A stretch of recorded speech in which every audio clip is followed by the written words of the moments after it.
Nate Deming.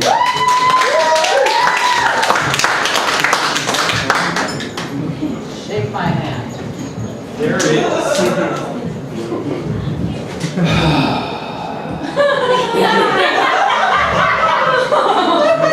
A very small amount who wants to be here.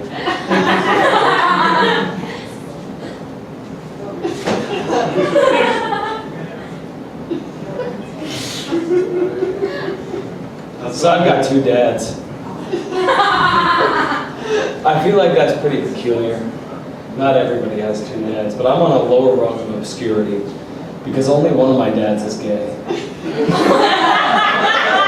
The other one's like just kind of questionable when he's drunk, you know? He calls my gay dad his roommate when he's sober. Now I drink. So I heard recently it was a choice to be gay, so I figured I'd try it out to see how it went. And I went and I picked up these two dudes at the club. It was easy as fuck. Gay dudes are easy. But, I picked them up at the club and I had like one of them fucking me in the mouth and the other one in the ass. But it was like, it was weird. Like the whole time, I just felt like a straight guy getting fucked by two gay guys. You know? I think the problem is like maybe one of them hadn't decided to be gay.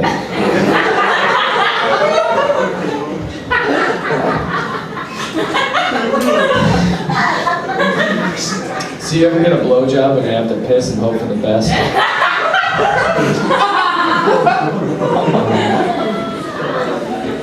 So like now fat people want to be a special interest group. That's a thing. That's real. But it's like, I don't understand that. I'm sorry, you're the only black people in the room that have to look at me for this. I don't want it to be this way, but that's where we are.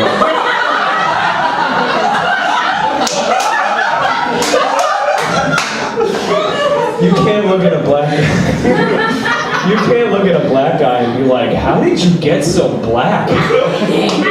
Like, what decisions did you make that led to this amount of melanin in your skin? So who watches Law and Order? Yeah, it's like one of the most popular shows on television, and it's terribly inaccurate. Like, just the way that they portray a police investigation on that show. Because, like, no detective in a major city is going to devote 2 weeks of his life to trying to figure out who strangled a hooker to death. He's going to get there and be like, it was that guy. Which one? I don't give a fuck him. Who cares? But Detective Briscoe, listen, the season finale of House of Cards is on tonight, and I'm not going to miss it. And on that show, they always have witnesses, too. I didn't grow up in New York forever, but I've lived in cities my whole life. I don't know about you, but like 99 out of 100 times somebody sees a murder, they're like, oh, none of my business. I don't know if he deserved it, but I don't want to earn one. I got my jokes written on my hand because I'm so ill-prepared.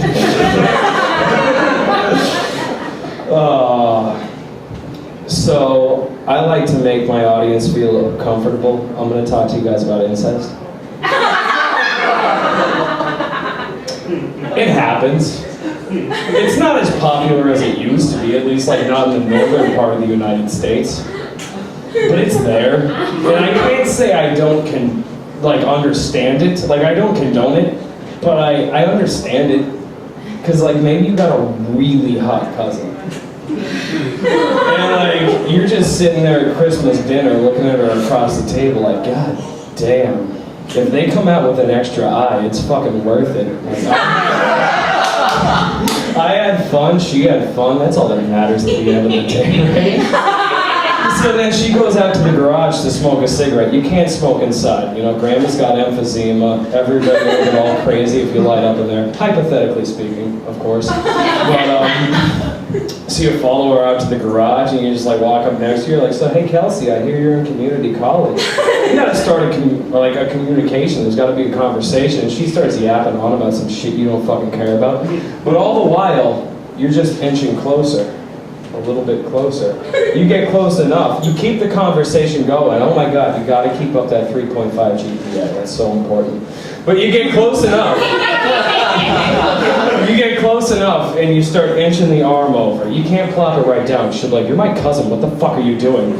See, it's gotta be like a gradual, you start with the yawn and you work it over and you keep the conversation going. Like, oh my God, liberal arts? No way. And you're just like working it down. And once your arm's all the way down, she's done yapping her cocksucker, you shove your tongue inside. Oh. Yeah, I know. You shove your tongue inside. But here's the thing. Kelsey's kind of fat. Like, she's a bit on the thick side. She doesn't get a lot of male attention. So now she's thinking to herself, like, I haven't had sex in a good 3 years. When's another opportunity like this one going to present itself? You know? So now Kelsey's all about it. You two are on the same page and you're pressed up against the garage wall and you're vigorously making out. Your grandfather's saws and hammers are all falling and hitting the ground. You are just fucking going at it. And you lift up her skirt. It's Christmas Day. She has on this sexy little plaid number because she was at communion earlier. Hypothetically speaking, of course. She was at communion earlier, and you lift up that skirt and you rip your dick out and you shove it inside for 2.5 minutes of disgusting, ugly, shameful cousin sex. And you can't even finish, like your dick goes soft while you're doing it, and you can't look her in the eyes. You pull your pants up and you go back inside and you pour like 8 more shots of liquor. You're gonna need it. You can't look at your family.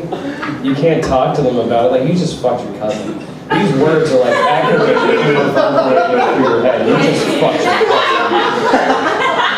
cousin. And you could, like, you got friends you can never talk to this about. One day you're going to meet a woman you love and you're going to want to marry her. You're going to want to tell her everything about yourself and this can never come up. So you just walk. Like, I mean, the only way you could ever address it would be like third-person perspective in a joke format in the back room of a comedy club full of drunk strangers. You could never actually just look somebody in the eye and say the words, I fucked my cousin.